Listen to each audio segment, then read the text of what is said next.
ಕಿತ್ತಂಡೂರು ವೆಂಕಟರಾಮ್ರವರ ಸಾರಥ್ಯದಲ್ಲಿ ನಡೆಯುತ್ತಿರುವ punch TV Kannada ನ್ಯೂಸ್ಗೆ ಸ್ವಾಗತ. ವಿಶ್ವಮಾನವ ರಾಷ್ಟ್ರಕವಿ ಕುವೆಂಪುರವರ ರಚನೆಯ ಜಲಗಾರ ನಾಟಕವನ್ನು ರಾಜ್ಯ ಜಾನಪದ ಅಕಾಡೆಮಿ ಮಾಜಿ ಅಧ್ಯಕ್ಷರಾದ ಹಾಗೂ ರಾಜ್ಯದ ಪ್ರಸಿದ್ಧ ಜಾನಪದ ಕಲಾವಿದರಾದ ಪಿಚ್ಚಳ್ಳಿ ಶ್ರೀನಿವಾಸ್ ರವರ ನಿರ್ದೇಶನದಲ್ಲಿ ಸ್ಥಳೀಯ ಕಲಾವಿದರೊಂದಿಗೆ ನಗರದ ಟಿ ಚೆನ್ನಯ್ಯ ರಂಗಮಂದಿರದಲ್ಲಿ ಶನಿವಾರ ಅದ್ಭುತವಾಗಿ ಮೂಡಿಬಂತು. ಇನ್ನು ಈ ಜಲಗಾರ ನಾಟಕ ಪ್ರದರ್ಶನ ಕಾರ್ಯಕ್ರಮದಲ್ಲಿ ಕೋಲಾರ ಜಿಲ್ಲಾಧಿಕಾರಿಗಳಾದ ಡಾಕ್ಟರ್ ಎಂಆರ್ ರವಿ, ಹಿರಿಯ ಲಿಂಗಾಯತ ಮುಖಂಡರಾದ ಬಿಆರ್ಎಂ ಚನ್ನಬಸಪ್ಪ, ಹಿರಿಯ ಜಾನಪದ ಕಲಾವಿದರಾದ ಪಿಚ್ಚಳ್ಳಿ ಶ್ರೀನಿವಾಸ್ ರವರು ಮಾತನಾಡಿದರು. ಕಿಕ್ಕಿರಿದು ತುಂಬಿದ್ದ ಪ್ರೇಕ್ಷಕರ ಮನಗೆಲ್ಲುವಲ್ಲಿ ಈ ಜಲಗಾರ ನಾಟಕವು ಅರ್ಥಪೂರ್ಣವಾಗಿ ಯಶಸ್ವಿಯಾಗಿ ಮೂಡಿ ಬಂದಿದೆ. Kittanduru Venkataram, punch TV news, Kolar.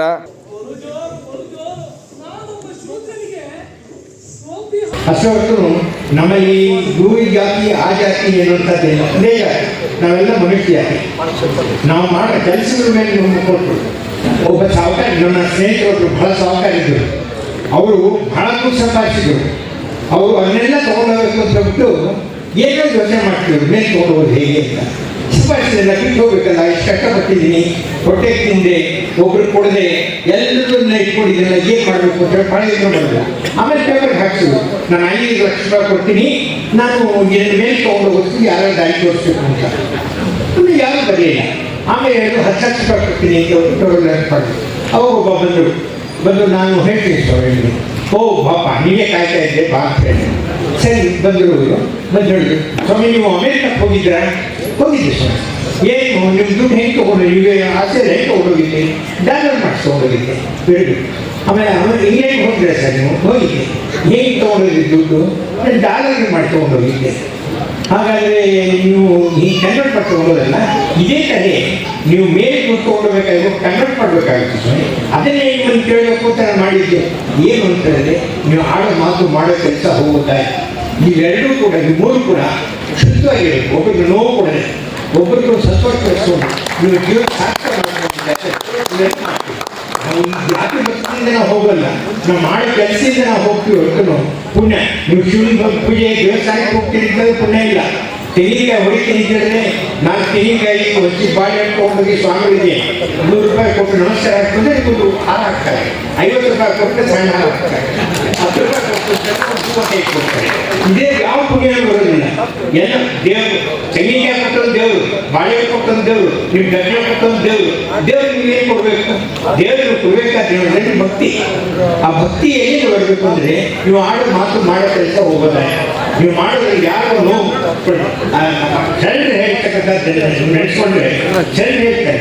ಮಾತಾಡಿ ಗೊತ್ತಿರ್ತಿರ್ಬೇಕು. ಒಬ್ಬ ಮನುಷ್ಯ ನೋವಾಗಿರಲಿಲ್ಲ ಅಂತ ಮಾತಾಡಬೇಕು. ನಾವು ಬರೀ ಜಾತಿ ಮತ ಕಟ್ಕೊಂಡು ಶಿವ ಭಕ್ತಿ ಪ್ರಿಯ ಪ್ರಿಯ ಅಲ್ಲ, ವೇದ ಪ್ರಿಯ ಶಿವ. ಶಿವ ಬರೀ ಭಕ್ತಿ ಪ್ರಿಯ. ಈ ಭಕ್ತಿ ಏನಿದೆ ಸರ್, ನೀವು ಇಷ್ಟೇ ಪೂಜೆ ಮಾಡಿ ಎಷ್ಟೇ ಪೂಜೆ ಮಾಡಿ ನಾವು ಜಾತಿ ತಿರುಗಾಡುತ್ತಲ್ಲ, ಎಲ್ಲ ಜಾತಿಗೂ ಒಂದೇ. ಎಲ್ಲ ಜಾತಿಗೂ ಸುಮ್ಮನೆ ಅವರ ಕೆಲಸ ಜಾತಿ ಧನ್ಯವಾದಗಳು. ಎಲ್ಲ ಮಾಧ್ಯಮದವರಿಗೂ, ಮಾಧ್ಯಮ ಮಿತ್ರರಿಗೂ ಮತ್ತು ಎಲ್ಲ ಕೋಲಾರ ನಗರ ಮತ್ತು ಸುತ್ತಮುತ್ತಲ ಗ್ರಾಮಗಳಿಂದ ಬಂದಿರುವಂಥ ಎಲ್ಲ ನನ್ನ ಬಂಧುಗಳಿಗೆ ಮತ್ತೊಮ್ಮೆ ನಮಸ್ಕಾರ ತಿಳಿಸ್ತಾ ಶುಭರಾತ್ರಿ ವಂದನೆಗಳು. ನೀನು ಗಿರಿಜಾರವನಂತೆ, ನೀನು ಕುಬೇರನ ಗೆಲ್ಲಂತೆ, ನೀನು ವಿಷಕಂಠನಂತೆ, ಹೀಗೆಲ್ಲ ಇರುವ ನೀನು ಜಗದ ಜಲಗಾರನಾಗಲು ಹೇಗೆ ಸಾಧ್ಯ?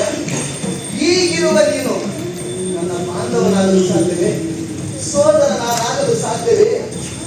ಸೋದರರೇ, ನಾನು ಶಾಸ್ತ್ರಿಗಳ ಶಿವನಲ್ಲ, ಕಾವ್ಯಗಳ ಶಿವನಲ್ಲ, ಕವಿತೆಗಳ ಶಿವನಲ್ಲ. ಈ ಶಿವನು ಬೆಳ್ಳಿ ಬೆಟ್ಟದ ಮೇಲೆ ಗಿರಿಜೆಯ ಜೊತೆಗೂಡಿ ಸರಸವಾಡುವ ರಸಿಕನಲ್ಲ. ನಾನು ಬ್ರಹ್ಮಾಂಡ ಹುಟ್ಟುತ್ತಿರುವ ಕಸದ ರಾಶಿಯ ಮೇಲೆ ಹತ್ತಿ ನಿಂತು ನರ್ತನ ಮಾಡುವ ತೋಟಿಯಯ್ಯ. ನಿಜವಾದ ಶಿವನೆಂದರೆ ಈ ಜಲಗಾರನೇ. ಈ ನಿನ್ನ ಮುಂದಿರುವ ಶಿವನೇ ನೋಡು.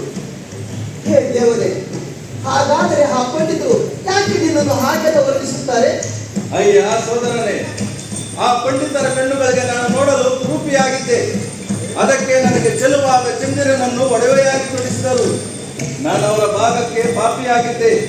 ಅದಕ್ಕೆ ನನ್ನನ್ನು ನಿತ್ಯ ತೊಳೆದು ಶುದ್ಧ ಮಾಡಲು ತಲೆಯಲ್ಲಿ ಗಂಗೆಯನ್ನು ಮುಡಿಸಿದರು. ನಾನು ಅವರ ಪಾಲಿಗೆ ಅಸ್ಪೃಶ್ಯನಾಗಿದ್ದೆ. ಅದಕ್ಕೆ ನನ್ನನ್ನು ಸುಟ್ಟು ಶುಚಿ ಮಾಡಲು ಅಣೆಗಂಡು ಮುಡಿಸಿದರು. ನನಗೆ ರೌದ್ರತೆಯನ್ನು ನೀಡಲು ಕೊರಳಿಗೆ ಹಾವನ್ನು ಸುತ್ತಿದರು. ಆ ಜೋಯಿಸರು ಶಾಸ್ತ್ರಿಗಳ ಭಾಗಕ್ಕೆ ಈ ಶಿವನು ಮುಕ್ತದವನಾಗಿದ್ದಾನೆ. ನಾನೇ ಶಿವ ಎಂದರು. ಶಿವನಾದ ನನ್ನನ್ನು ಚಂದ್ರನಿಲ್ಲದೆ, ಗಂಗೆ ಇಲ್ಲದೆ, ಅಣೆಗಣ್ಣು ಹಾವುಗಳಿಲ್ಲದೆ ಅವರು ಶಿವಗುಡಿಗೆ ಸೇರಿಸುವುದಿಲ್ಲ. ನಿಜವಾದ ಶಿವನೆಂದರೆ ಈ ಜಲಗಾರನೇ. ಈ ಜಲಗಾರ ಶಿವನು ಎಂದಿಗೂ ಆ ಶಿವಗುಡಿಯ ಪೀಠದಲ್ಲಿ ಇಲ್ಲ. ಹೇ ದೇವರೇ, ಹಾಗಾದರೆ ನೀನು ಮತ್ತೆಲ್ಲಿ ಇದ್ದೀಯಾ? ಬೀದಿ ಗುಡಿಸುವ ಬಡವನ ಎದೆಯಲ್ಲಿ ನಾನಿದ್ದೇನೆ. ಉಳುತ್ತಿರುವ ಒಕ್ಕಲಿಗನ ಹತ್ತಿರ ನಾನಿದ್ದೇನೆ. ಎಲ್ಲಿ ಮನೆಯನ್ನು ತನ್ನದು ಕಾರ್ಯದಲ್ಲಿ ತೊಡಗಿರುತ್ತಾನೋ ಅಲ್ಲೇ ನಾನು ಅವನ ಪಕ್ಕದಲ್ಲೇ ಇರುತ್ತೇನೆ. ಕುಂಡರನ್ನು, ಕುರುಡರನ್ನು, ದೀನರನ್ನು, ಅನಾಥರನ್ನು ಯಾರು ಕೈ ಹಿಡಿದು ಸಲ್ಲುತ್ತಾರೋ ಅಂಥವರ ಹತ್ತಿರ ನಾನಿರುತ್ತೇನೆ. ಅಂತಹ ನನ್ನ ಭಕ್ತರಿಗೆ ಈ ನನ್ನ ನಿಜ ರೂಪ ತೋರಿಸಿ ಸಲಹುತ್ತೇನೆ. ನೀನು ನನ್ನ ನಿಜವಾದ ಭಕ್ತನಾಗಿದ್ದೀಯ. ಆದ್ದರಿಂದಲೇ ಆ ಪಂಡಿತರ ಕಲ್ಪನೆಯ ರೂಪವನ್ನು ತೆಗೆದು ಬಿಸಾಡಿ ಬಂದಿದ್ದೇನೆ. ಅದೋ ನೋಡಲು ಚಂದ್ರನನ್ನು ಗಗನಕ್ಕೆ ಬಿಸಾಡಿದ್ದೇನೆ. ಗಂಗೆಯನ್ನು ಹಿಮಾಲಯ ಪರ್ವತಕ್ಕೆ ಎಸೆದಿದ್ದೇನೆ ನೋಡಲಿ. ಹಾವುಗಳನ್ನು ಪಾತಾಳಕ್ಕೆ ಕಳಿಸಿದ್ದೇನೆ. ನನ್ನ ಅಣೆಗಣ್ಣು ಸೂರ್ಯ ನಕ್ಷತ್ರಗಳಿಗೆ ನೀಡಿದ್ದೇನೆ. ಆ ಜ್ಯೋತಿಸರು ನನಗೆ ಹಚ್ಚಿದರಲ್ಲ ಮೈಬೂದಿ, ಅದು ಅಲ್ಲಿ ಸ್ಮಶಾನದಲ್ಲಿ ಬಿದ್ದಿದೆ. ಅವರು ನನಗೆ ತುಡಿಸಿದ್ದರಲ್ಲ ಜನಿವಾರ, ಅದು ಸತ್ತವರ ಚಟ್ಟ ಕಟ್ಟುವುದಕ್ಕೆ ಕೊಟ್ಟಿದ್ದೇನೆ.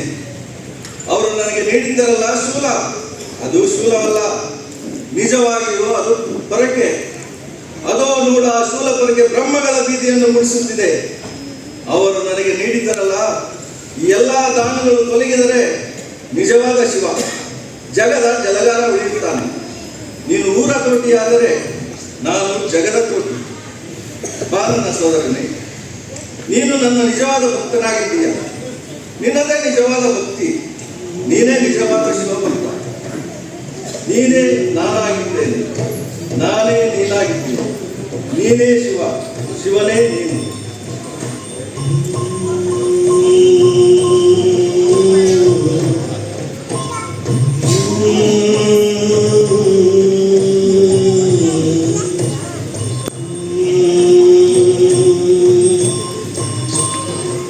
ನಾನೇ ಶಿವ.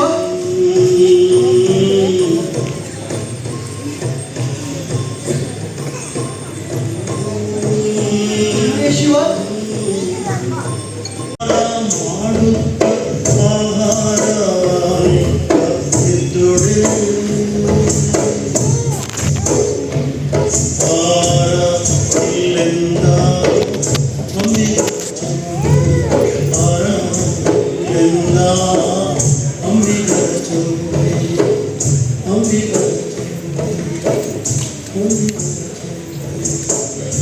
ನರ್ಮರೇ, ದೇವರೇ, ತಾಯ್ತಂತೆ ಕಟ್ಟಿಲ್ಲ ಸ್ವಾಮಿ, ಕಾಸು ಕೊಡ್ರಪ್ಪ, ಹೊಟ್ಟೆಗಿಲ್ಲ, ಹಸಿವಾಗ್ತಾ ಇದೆ. ಅಯ್ಯೋ ನನ್ನ ದೇವರೇ, ಧರ್ಮರೇ, ತಾಯ್ತಂದೆ.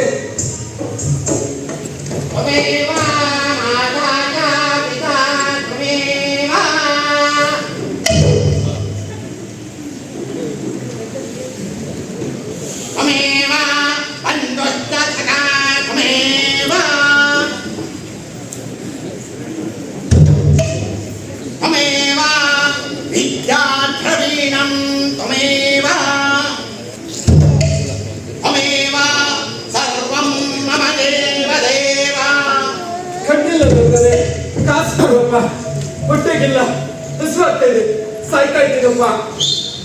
ನೀ ಸತ್ರೆ ನನಗೇನೋ ಕೋಪಿ ಉಳಿಯದೆ. ದೂರ ನಿಲ್ಲೋ, ಮಡಿ ಬಟ್ಟೆ ಮುಖ್ಯ. ಅದಕ್ಕೆ ಆ ದೇವರು ನಿನ್ನ ಎರಡು ಕಣ್ಣನ್ನ ಹಿಂಸಿರೋದು. ತಮೇವ ತಮೇವ ತಮೇವ ತಮೇವ. ತಪ್ಪ.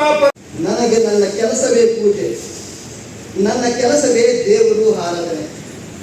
ಈ ಪೊರಕೆ ನನ್ನ ಪಾಲಿಗೆ ದೇವರು ಆರಾಧನೆ. ಕಸ ಗುಡಿಸುವುದೇ ನನಗೆ ಶಿವ ಪೂಜೆ.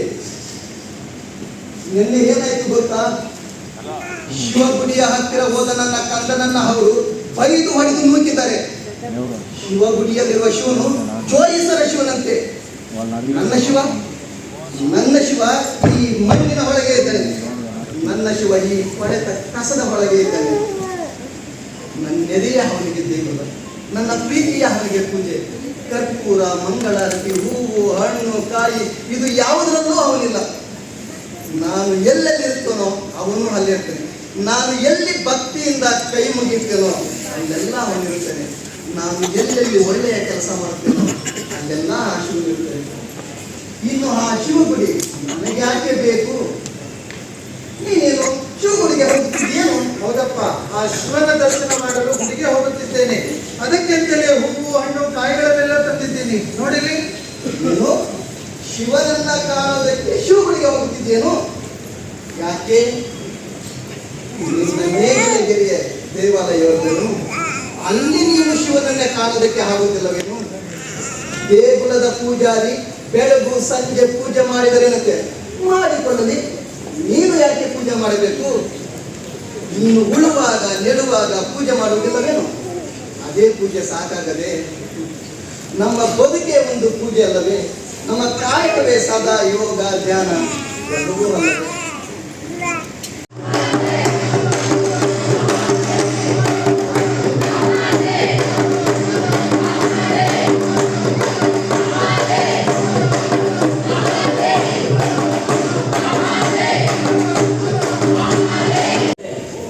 ಈ ಜಗತ್ತೆಲ್ಲವೂ ದೇವರ ಗುಡಿಯರು. ಮತ್ತೆ ಈ ಜನ ಮತ ಧರ್ಮ ಅನ್ನುವಂಥ ಹೆಂಡಾಕ್ತಿದ್ರು. ಈ ಜನಕ್ಕೆಲ್ಲ ತಲೆ ಕೆಟ್ಟು ಈ ಮತ ಅನ್ನೋ ಮತಿ ವಿಕಾರ ಇದೆಯಲ್ಲ, ಇದು ಮೊದಲ ಕಳ್ಳ ಮೊದಲ ಬೆಪ್ಪನನ್ನು ಸಲ್ಲಿಸಿದಾಗ ಹುಟ್ಟಿದ್ದು ನೋಡು. ಈ ಮತ ಧರ್ಮನ ಬೆಳೆಸೋ ದೊರೆಗಳ ಕೊರಳಿಗೆ ಪುರೋಹಿತರ ಕಳ್ಳದ ನೇಣು ಹಾಕುವವರೆಗೂ ಈ ಭೂಮಿಗೆ ಸುತ್ತಾಗುತ್ತೆ ಕಾಣುತ್ತೆ. ಹೌದು, ನಮ್ಮ ಈ ಪೂರ್ವಿಕರ ಮೂಢತನಕ್ಕೆ ಕೊನೆಯ ಮೊದಲು ಯಾವುದೂ ಇಲ್ಲ. ಒಂದ್ಸರಿ ಹೇಳೋದೇ ಒಂದು, ಮತ್ತೊಂದೇ ಮಾಡೋದು. ಒಂದ್ಸಲ ಹೇಳ್ತಾನೆ ಈ ಜಗದ ಒಡೆಯ ಎಲ್ಲೆಲ್ಲೂ ಇದ್ದಾನೆ, ಇನ್ನೊಂದ್ಸಲ ಗುಡಿಯಲ್ಲಿದ್ದಾನೆ ಅಂತ ಹೇಳ್ತಾರೆ. ಹಾಗೆ ಹೇಳ್ತಾನೆ ಅವರೇನು ಮಾಡ್ತಾರೆ, ಮೂರ್ತಿಗಳನ್ನು ಪೂಜೆ ಹೋಗ್ತಾರೆ. ಮೂರ್ತಿಗಳನ್ನು ಪೂಜೆ ಮಾಡ್ತಾರೆ. ಮತ್ತೆ ಹೇಳ್ತಾರೆ ಎಲ್ಲೆಲ್ಲೂ ದೇವರಿದ್ದಾರೆ, ಎಲ್ಲರಲ್ಲೂ ದೇವರಿದ್ದಾರೆ ಅಂತ ಹೇಳ್ತಾರೆ. ಮತ್ತೆ ಅವರೇ ಹೇಳ್ತಾರೆ, ಏ ನೀನು ಬಳಿಯ ದೂರ ಮಾತಾಡೋದು ಸಂಬಂಧವೇ ಇಲ್ಲ. ಇದೇ ಭಾರತ ದುರ್ಗತಿಗೆ ಕಾರಣ. ತಣ್ಣಗಿರುವಂತಹ ಕಲ್ಲುಗಳ ಇದೇ ನೀರು ಅಂತ ಹೇಳಿ ಎಣ್ಣೆ ಬೆಣ್ಣೆಗಳನ್ನೆಲ್ಲ ಸುರಿತಾರೆ. ವಿಗ್ರಹದ ಮುಂದೆ ತಲೆ ಬಗ್ಗಿಸಿ ಬೆಳಿತಾರೆ. ಹೀಗಿರುವಂತಹ ಸಮಯದಲ್ಲಿ ಸತ್ತ ದೇವರನ್ನ ಪೂಜೆ ಮಾಡ್ಕೊಂಡು ಬರ್ತಾ ಇದ್ದಾರೆ ಈ ಜನ. ಯಾವ ಪೂಜೆ ಅಂದ್ರೆ ನಮ್ಮ ದೀನ ದಲಿತರನ್ನ ಸರಿಯಾದ ರೀತಿಯಲ್ಲಿ ಪೂಜೆ ಮಾಡೋವರೆಗೂ ಅದು ಸರಿ ಹೋಗೋದಿಲ್ಲ. ಮತ್ತು ಬಡವರನ್ನ, ಬಡ ಜನತೆಯನ್ನ, ದರಿದ್ರ ನಾರಾಯಣರನ್ನ ಕಣ್ಣೆತ್ತಿಯೂ ನೋಡದೇ ಇರುವಂಥ ಈ ಪೂಜೆಗೆ ಅರ್ಥ ಇಲ್ಲ. ಹಾಗಿರುವಂಥ ಸಮಯದಲ್ಲಿ ಇಂತಹ ಒಂದು ಬಡವರಿಗೆ ಒಂದು ಕಾಸನ್ನೂ ಕೊಡದೇ ಇರುವಂಥ ಇಂತಹ ಒಂದು ದರಿದ್ರ ಪೂಜೆಗೆ ನಾವು ಯಾಕೆ ಹೋಗ್ಬೇಕು?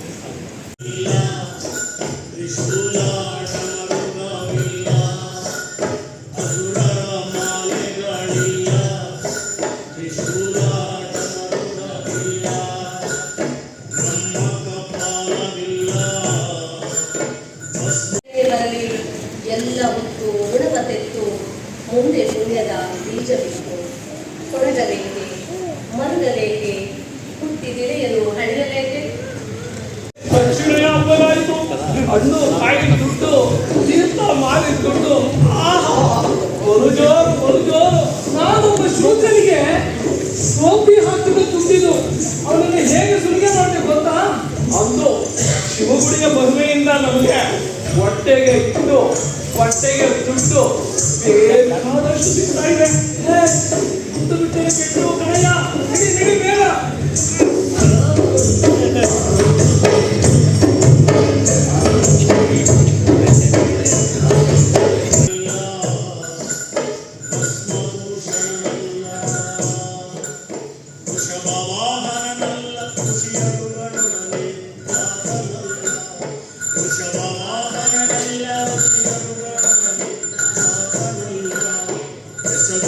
ಸಂಸಾರ